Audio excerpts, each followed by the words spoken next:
The doctrines of primacy of Simon Peter and primacy of the Roman Pontiff are perhaps the most contentiously disputed in the history of Christianity. Many theologians regard the doctrine of papal primacy as having developed gradually in the West due to the convergence of a number of factors, e.g., the dignity of Rome as the only apostolic church in the West, the tradition that both Peter and Paul had been martyred there, Rome's long history as a capital of the Roman Empire, and its continuing position as the chief center of commerce and communication. The doctrine of the primacy of the Roman bishops, like other Catholic Church teachings and instructions, has gone through a development. Thus the establishment of the primacy recorded in the Gospels has been gradually more clearly recognized and its implications developed. Clear recognition of the consciousness of the primacy of the Roman bishops, and of the recognition of the primacy by the other churches appear at the end of the 1st century. St. Ignatius elevated the Roman community over all the communities, using in his epistle a solemn form of address.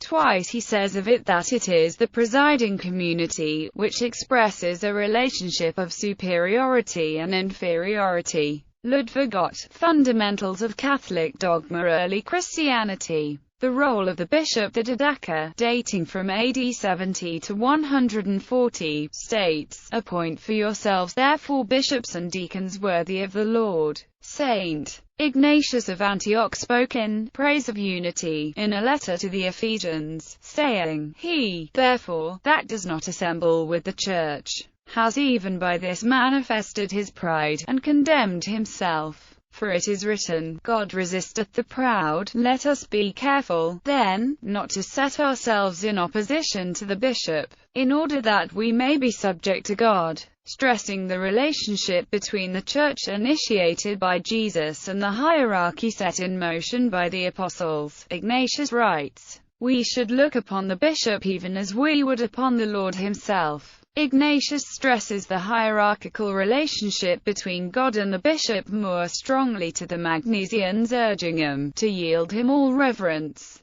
having respect to the power of God the Father, submitting to him, or rather not to him, but to the Father of Jesus Christ, the bishop of us all. In 6 he exhorts them to harmony, and in 13 urges them to be established in the doctrines of the Lord and the apostles, with your most admirable bishop. Thus Ignatius emphasizes unity, obedience, and the hierarchical relationship among the faithful and between the bishop and God. Further elements of the hierarchical relationship are mentioned by St. Clement of Alexandria, referring to advice in their holy books, some for presbyters, some for bishops and deacons, and writing treatises with titles on the unity and excellence of the Church, and on the offices of bishops, presbyters, deacons, and widows. In his Stromatisch, Clement of Alexandria writes that, according to my opinion, the grades here in the Church, of bishops, presbyters, deacons, are imitations of the angelic glory, and of that economy which, the Scriptures say, awaits those who, following the footsteps of the apostles, have lived in perfection of righteousness according to the gospel. Apostolic Succession. Pope Clement I wrote about the order with which Jesus commanded the affairs of the Church be conducted. The liturgies are to be celebrated, and not carelessly nor in disorder, and the selection of persons was also, by his supreme will determined. Clement emphasized that the relationship between God, Jesus, the apostles, and the orders given to the apostles, are made in an orderly way. Jurgens states that Clement cites Isaiah chapter 60 verse 17, which in some translations includes, "I will make thy visitation peace, and thy overseers justice." In chapter 43 of the cited letter, Clement refers to the way rivalry concerning the priesthood was resolved by all through Moses, and in chapter 44, that likewise, the apostles gave instructions that where these should fall asleep, other approved men should succeed them in their ministry. In Roman Catholic theology, the doctrine of Apostolic Succession states that Christ gave the full sacramental authority of the Church to the 12 apostles in the sacrament of holy orders, making them the first bishops. by conferring the fullness of the sacrament of holy orders on the apostles. They were given the authority to confer the sacrament of holy orders on others, thus consecrating more bishops in a direct lineage that can trace its origin back to the 12 apostles and Christ himself. This direct succession of bishops from the apostles to the present-day bishops is referred to as Apostolic Succession. The Roman Catholic Church also holds that within the College of Apostles, Peter was picked out for the unique role of leadership and to serve as the source of unity among the apostles, a role among the bishops and within the Church inherited by the Pope as Peter's successor today. Rome's role as arbiter. This passage in Irenaeus, from Against Heresies 3:4:1, illuminates the meaning of his remarks about the Church of Rome. If there are disputes in a local church, that church should have recourse to the Roman Church, for there is contained the tradition which is preserved by all the churches. Rome's vocation, in the pre-Nicene period, consisted in playing the part of arbiter, settling contentious issues by witnessing to the truth or falsity of whatever doctrine was put before them. Rome was truly the center where all converged if they wanted their doctrine to be accepted by the conscience of the Church.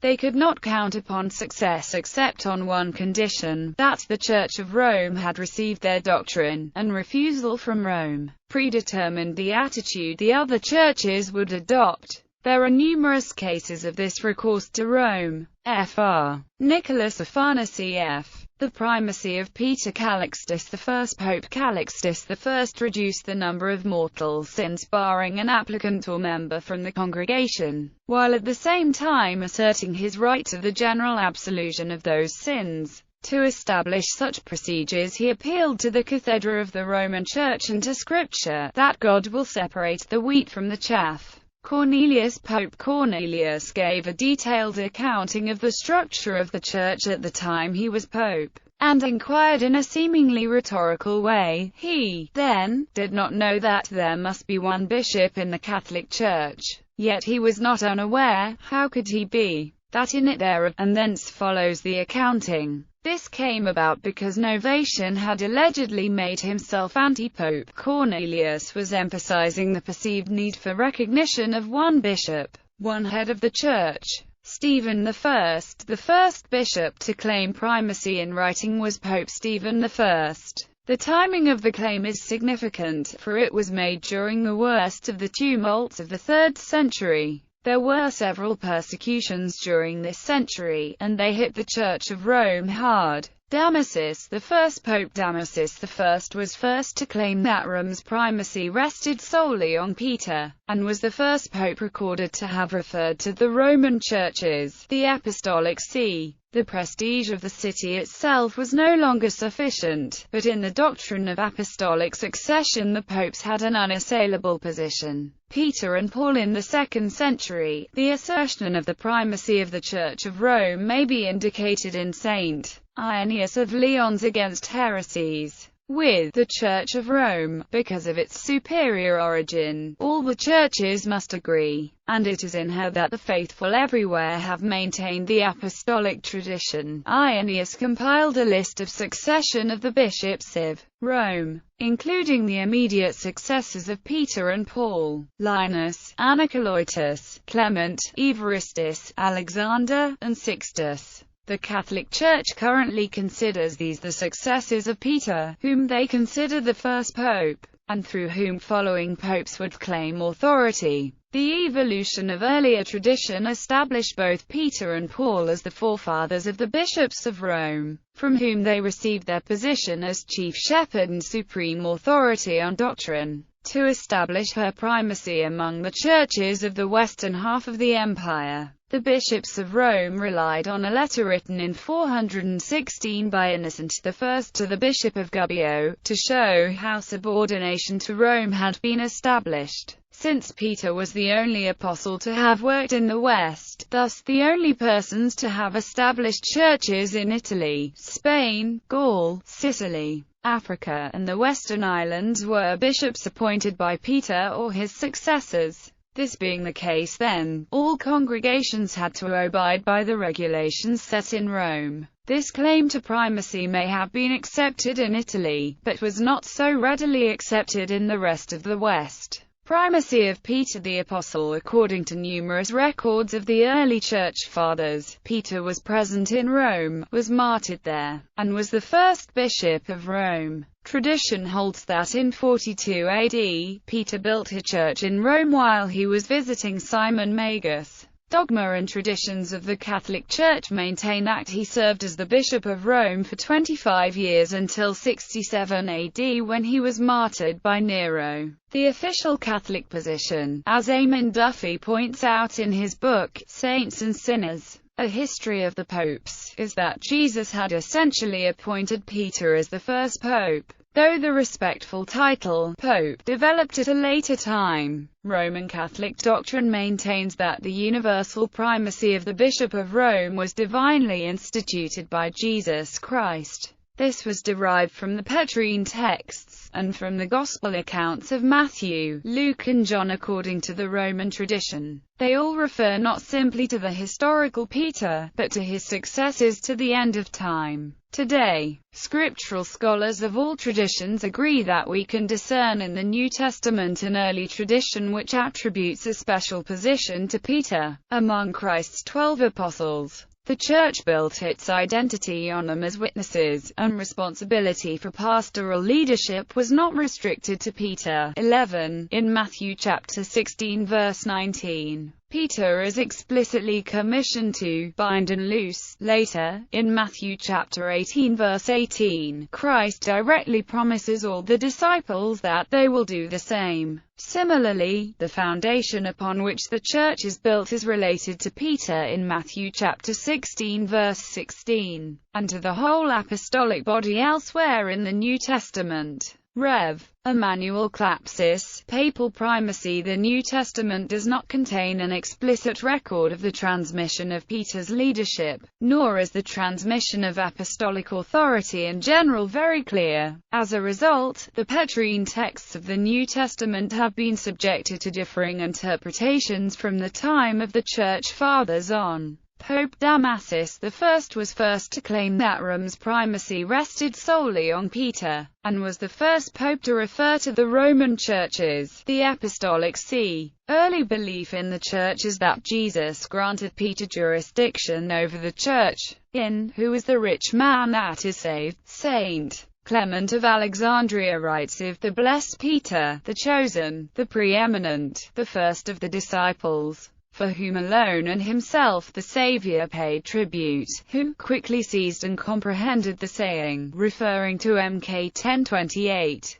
Tertullian, while examining scriptural teachings, legal precedents, and dogma surrounding monogamy and marriage, says of Peter, "Monogamist, I am led to presume him by consideration of the Church which built upon him." His certainty that the Church is built especially upon Peter is such that he simply refers to it in the context of another discussion. In a slightly later text on modesty, Tertullian writes at length about the significance of Matthew chapter 16 verses 18 to 19. "On this rock I will build my church," and similar, emphasizing the singular, not plural, right, and condemning, wholly changing the manifest intention of the Lord, conferring this personally upon Peter. Origen wrote also of Peter, upon whom is built the Church of Christ. Saint Cyprian of Carthage prepared an essay discussing, inter alia, Mount 1618-19, titled, On the Unity of the Church, in which he strongly associates primacy, unity, the authority of Jesus, and Peter. On him he builds the church, and to him he gives the command to feed the sheep, and although he assigns a like power to all the apostles, yet he founded a single chair, and he established by his own authority a source and an intrinsic reason for that unity. Jurgens gives Cyprian as an example of papal primacy being implicit in the early church role of Paul in the founding of the church street. Aeneas of Lyons believed that St. Paul and St. Peter had been the founders of the Christianity in Rome, where they served as bishops and appointed successors. Though not the Bishop of Rome, St. Paul was highly responsible for bringing the Christian faith to parts of the world other than where Christ had worked his ministry before he had ascended in heaven. To Antioch, Ephesus, Corinth, Thessalonica, Cyprus, and Crete, in addition to Rome, where Peter had established it. According to Duffy, Paul was an important figure of Christianity, but nonetheless was not its founder. After the Edict of Milan granted Christianity legal status, the Church at Rome was protected and rose in importance. The Church adopted the same geographical layout as the Roman Empire. Geographical provinces ruled by bishops. The bishops of important cities therefore rose in power. Decretals. The bishops of Rome sent letters which, though largely ineffectual, provided historical precedents which were used by later supporters of papal primacy. These letters were known as decretals from at least the time of Siricius to Leo I, provided general guidelines to follow which later would become incorporated into canon law. Thus it was this attempt to implement the authority of the Bishop of Rome, or at least the claim of authority, to lands outside Italy, which allows us to use the word pope for bishops starting with Damasus or Siricius. Pope Siricius declared that no bishop could take office without his knowledge. Not until Pope Symmachus would a bishop of Rome presume to bestow a pallium on someone outside Italy. Saint Optatus clearly believed in a chair of Peter, calling it a gift of the Church and saying, as summarized by Henry Wace, that Parmenian must be aware that the episcopal chair was conferred from the beginning on Peter, the chief of the apostles, that unity might be preserved among the rest and no one apostle set up a rival. You cannot deny that you are aware that in the city of Rome the episcopal chair was given first to Peter, the chair in which Peter sat, the same who was head. That is why he is also called Cephas, of all the apostles, the one chair in which unity is maintained by all. Neither do other apostles proceed individually on their own, and anyone who would set up another chair in opposition to that single chair would, by that very fact, be a schismatic and a sinner. Bishop of Rome becomes rector of the whole Church. The power of the Bishop of Rome increased as the imperial power of the emperor declined. Edicts of Emperor Theodosius II and Valentinian III proclaimed the Roman bishop as rector of the whole Church. The Emperor Justinian, who was living in the East in Constantinople, in the 6th century published a similar decree. These proclamations did not create the office of the Pope, but from the 6th century onward the Bishop of Rome's power and prestige increased so dramatically that the title of Pope began to fit the Bishop of Rome best. First Council of Constantinople. The First Council of Constantinople suggested strongly that Roman primacy was already asserted. However, it should be noted that, because of the controversy of this claim, the Pope did not personally attend this ecumenical council that was held in the capital of the Eastern Empire, rather than at Rome. It was not until 440 that Leo the Great more clearly articulated the extension of papal authority as doctrine, promulgating in edicts and in councils his right to exert the full range of apostolic powers that Jesus had first bestowed on the Apostle Peter. It was at the Ecumenical Council of Chalcedon in 451 that Leo I stated that he was speaking with the voice of Peter. At this same council, an attempt at compromise was made when the Bishop of Constantinople was given a primacy of honor only second to that of the Bishop of Rome. Because Constantinople is the new Rome, ironically, Roman papal authorities rejected this language since it did not clearly recognize Rome's claim to juridical authority over the other churches. Relationship with bishops of other cities. Rome was not the only city that could claim a special role in Christ's church. Jerusalem had the prestige of being the city of Christ's death and resurrection, the location of the first church. and an important church council of the 1st century. Antioch was the place where Jesus' followers were first called Christians. 7. And, with Alexandria, was an important early center of Christian thought. It is important to note, however, that the 3 main apostolic sees of the early church were claimed an origin related to Peter, hence the term Petrine sees. Prior to holding the position of Bishop of Rome, Peter was the Bishop of Antioch, and his disciple, St. Mark the Evangelist, founded the church in Alexandria. Constantinople became highly important after Constantine moved his capital there in 330 AD. As early as the 2nd century, the Bishop of Rome began to claim his supremacy over all other bishops, and some church fathers also made this claim for him. Leo I, the Catholic Church doctrine of the Sedes Apostolica, which states that every bishop of Rome, as Peter's successor, possesses the full authority granted to this position. This power, then, is inviolable on the grounds that it was established by God himself and so not bound to any individual. Leo I, with the aid of Roman law, solidified this doctrine by making the Bishop of Rome the legal heir of Peter. According to Leo, the Apostle Peter continued to speak to the Christian community through his successors as Bishop of Rome. East-West Schism. The dispute about the authority of Roman bishops reached a climax in the year 1054, when Michael I Cerularius tried to bolster his position as the Patriarch of Constantinople, seeming to set himself up as a rival of Pope Leo IX.